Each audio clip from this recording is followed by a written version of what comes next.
नमस्कार शेतकरी मित्रांनो. एक खूप मोठी आणि महत्त्वाची बातमी आहे, खास करून जर तुम्ही शेतीसाठी खतं खरेदी करत असाल तर. सरकारने खतं खरेदीच्या नियमांमध्ये एक मोठा बदल केला आहे आणि तो नेमका काय आहे हेच आपण आज सविस्तरपणे समजून घेणार आहोत. तर मनात पहिला प्रश्न येतो की खतं खरेदी करण्याचे नियम खरंच बदलले आहेत का? आणि याचं उत्तर आहे हो. एक असा महत्त्वाचा नवीन नियम आता लागू झाला आहे जो युरिया आणि DAP सारखी आवश्यक खतं खरेदी करण्याच्या आपल्या सगळ्यांच्या पद्धतीवर थेट परिणाम करणार आहे.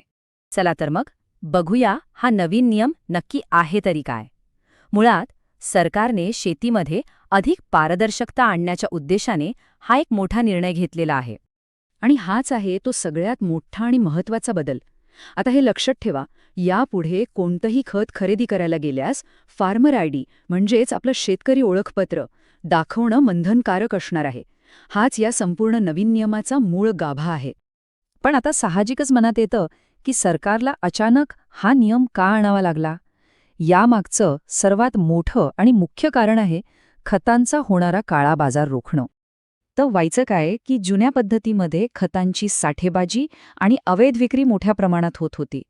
आणि याचा थेट फटका कोणाला बसायचा? तर आपल्या गरजू शेतकऱ्याला, ज्याला वेळेवर खताची गरज आहे त्याच्यापर्यंत ते पोचतच नव्हतं. नेमकी हीच गंभीर समस्या सोडवण्यासाठी सरकारने हे पाऊल उचललं आहे. तर मग हे फार्मर ID म्हणजे नक्की काय आहे? अगदी सोप्या शब्दांत सांगायचं झालं तर हे शेतकऱ्यांसाठी एक खास ओळखपत्र आहे. याचा उद्देश एकदम सरळ आहे की सरकार जे अनुदानित खतं देतं ते योग्य शेतकऱ्यापर्यंत योग्य प्रमाणात आणि एकदम पारदर्शकपणे पोचावं. साठेबाजी आणि चुकीच्या वितरणाच्या समस्येवर हा सरकारचा एक थेट उपाय आहे असं म्हणायला हरकत नाही. बरं, नियम कळाला, त्यामागचं कारणही कळालं, पण सगळ्यात महत्त्वाचं, या नवीन प्रणालीमुळे थेट आपल्या शेतकरी बांधवांना फायदा काय होणार आहे? चला आता तेच पाहूया. याचे फायदे एकदम स्पष्ट आहेत. सगळ्यात पहिला आणि महत्त्वाचा फायदा म्हणजे खतांची जी साठेबाजी आणि अवैध विक्री होते तिला आळा बसेल. दुसरा फायदा असा की पिकांच्या गरजेनुसार खतांचं प्रमाण ठरवायला मदत होईल. तिसरं म्हणजे खत वितरणाची संपूर्ण प्रक्रिया पारदर्शक बनेल आणि सगळ्यात महत्त्वाचं, शेतकऱ्यांना ऐन गरजेच्या वेळी खतं सहज मिळतील. यामुळे संपूर्ण पुरवठा साखळीत एक विश्वासार्हता येईल. आता हे सगळं ऐकून मनात एकच धाकधूक असते की खतांच्या किमतीचं काय, दर वाढणार तर नाहीत ना?